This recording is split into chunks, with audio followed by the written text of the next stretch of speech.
Paulinino with Horse Racing Nation with Cot Campbell outside Palace Malice's barn, with Todd Pletcher's barn, and we're going to speak to him as a preview of the Travers Stakes. How's he look? How's he feel? How do you feel?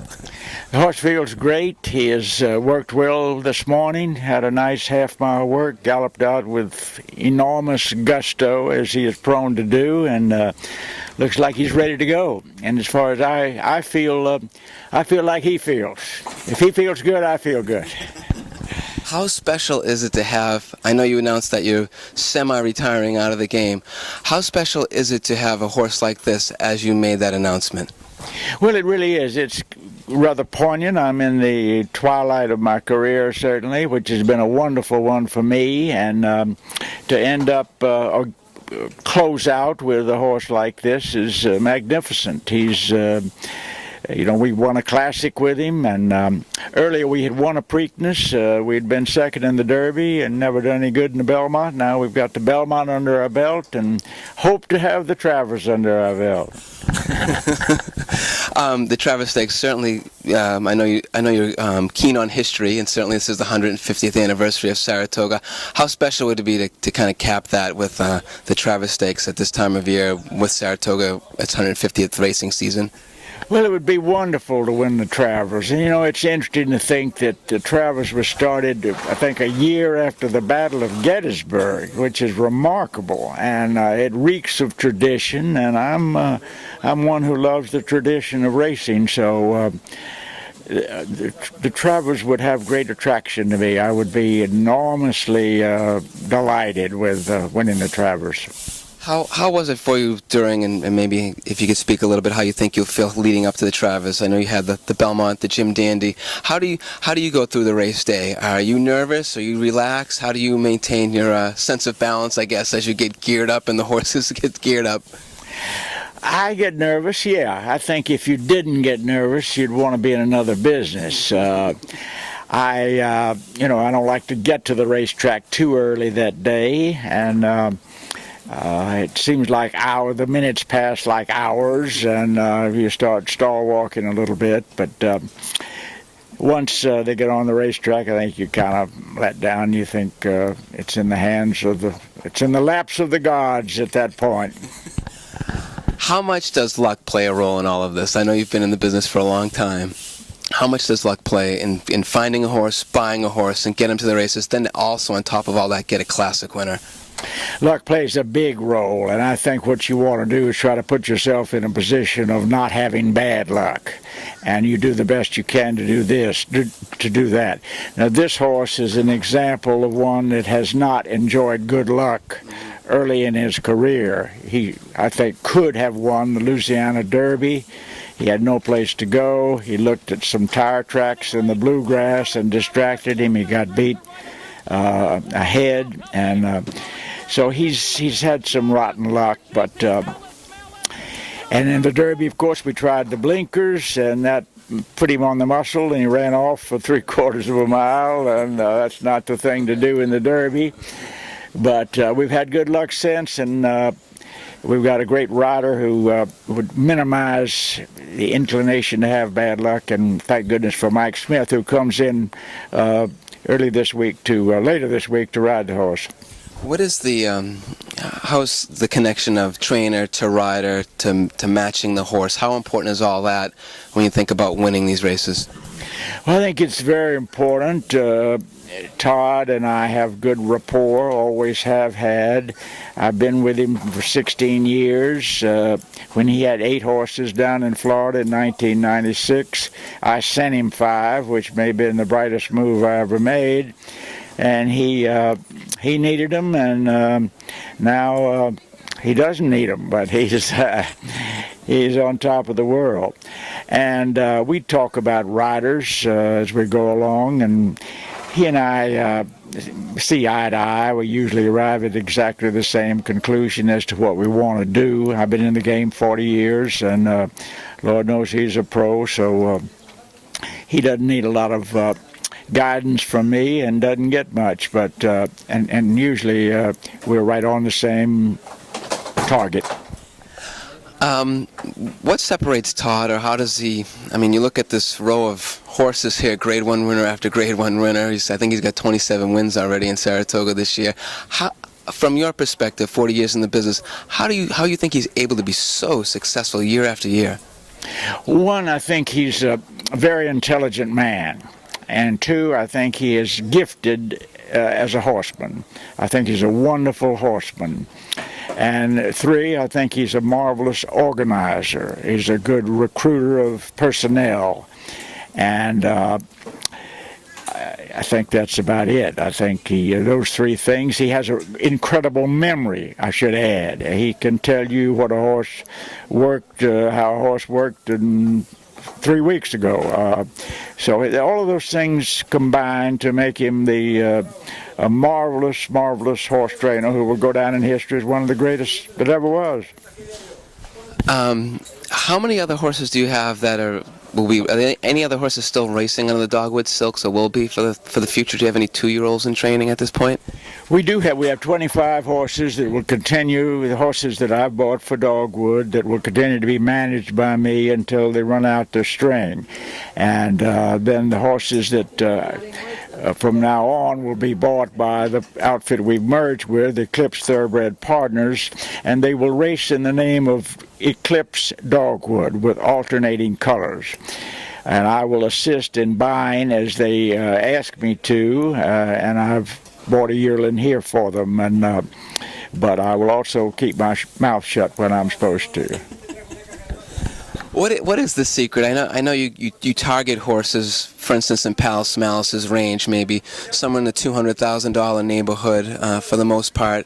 What are, I guess, if you could narrow it down? I know you wrote a book about it, Lightning in a Bottle. And how do you narrow down maybe the 2 or 3 most important features when you're purchasing a horse? Well, I like to get an overall impression of a horse. I like to have the horse demonstrate some charisma. I like one that kind of looks you in the eye, has a little personality. What I do, of course, is when you're buying yearlings, is it's like recruiting a professional football team from looking at 10-year-old kids. So you go for one that is not frightened, one that's got a little attitude maybe, and certainly you want one that moves well and has a good attitude. And I want a pedigree that is sufficient so that if the horse turned out to be good, it wouldn't be a fluke.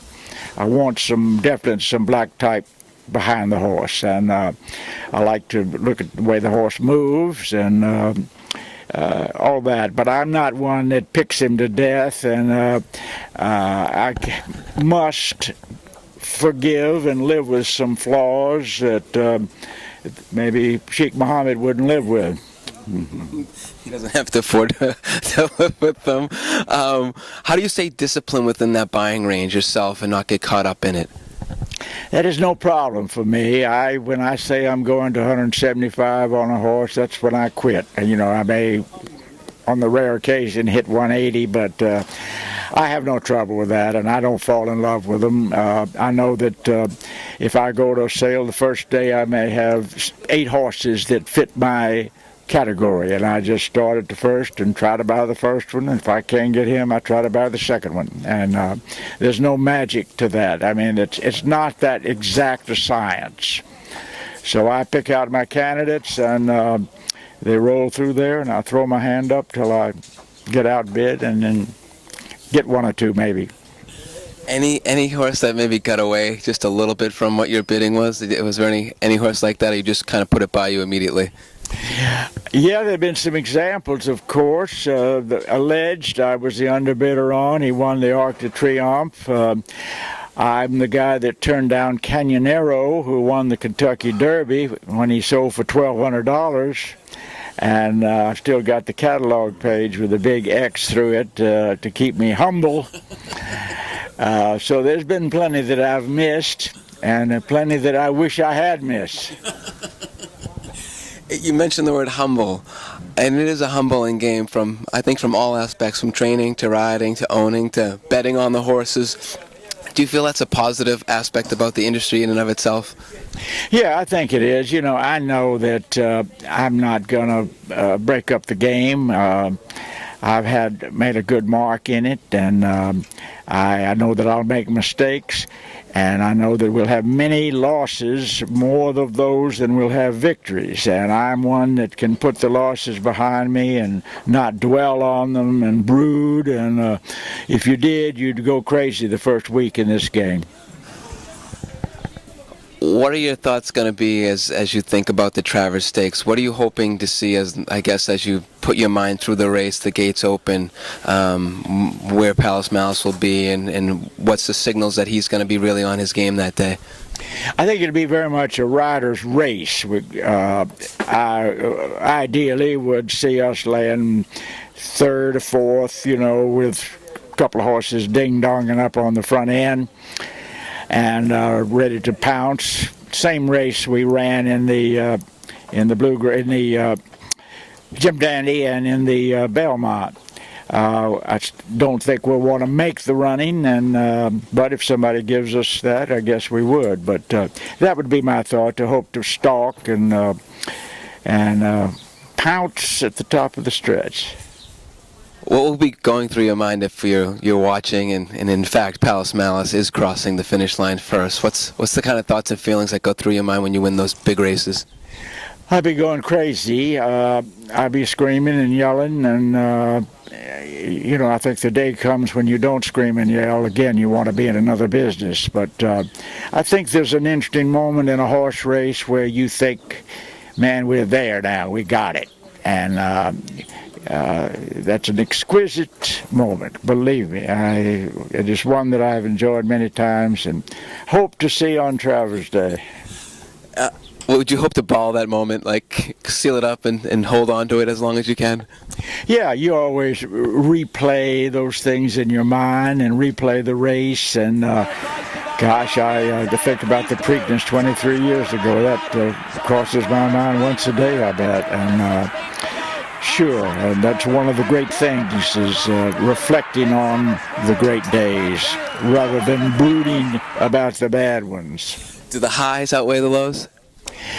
Yeah, I think they do, because I don't let the lows get in the way, and I nurture the highs, and I don't, as I say, linger on the lows and say, oh, I wish we could have done this, or we might have done that, or why didn't we do that?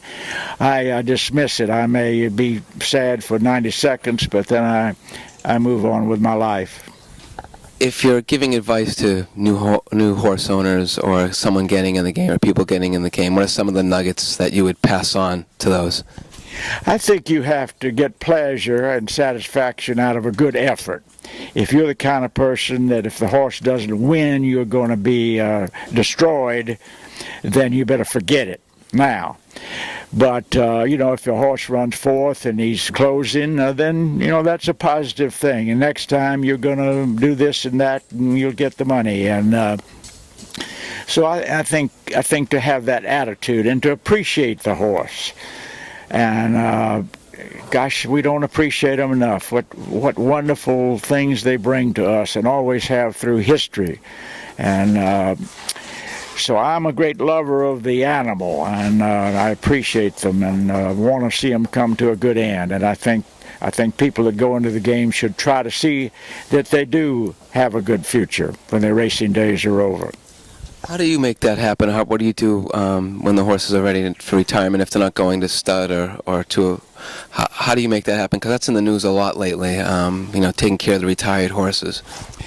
It has been in the news a lot, and it's a difficult thing. You can't follow every horse you've had for the rest of his life and take care of him. But if a horse gets hurt and has no value, we find him a good home.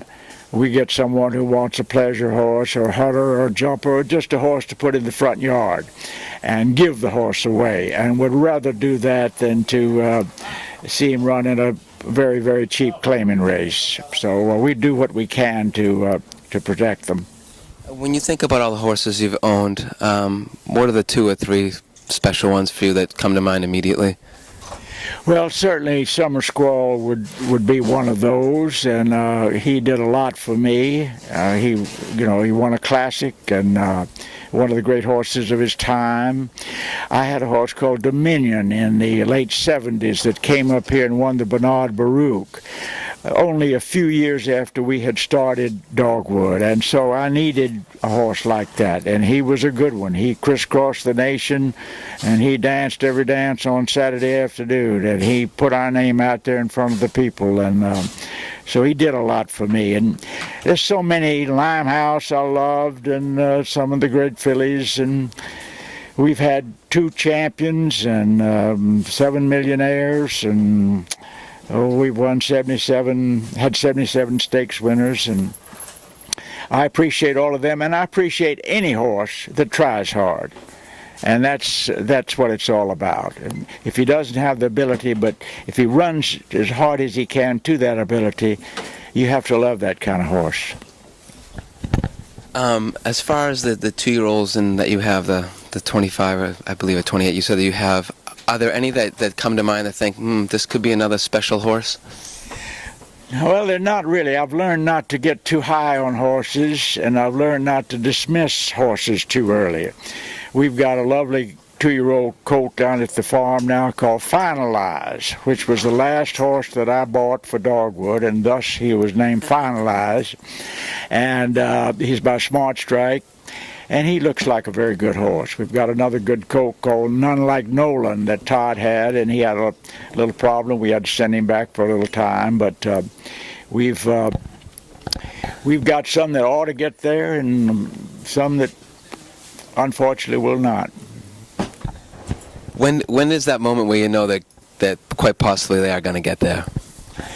I guess when they come up to the trainer, and they have worked a half a mile, a 5/8 a couple of times. I think at that point you can't dismiss them totally then, but they're going to demonstrate that they could have a future, or that they haven't showed anything yet, or that they are brilliant. This horse, Palace Malice, from the time he came up here, he had everybody's attention, and he always looked like a good horse. He looked like a good horse when we had him in Aiken.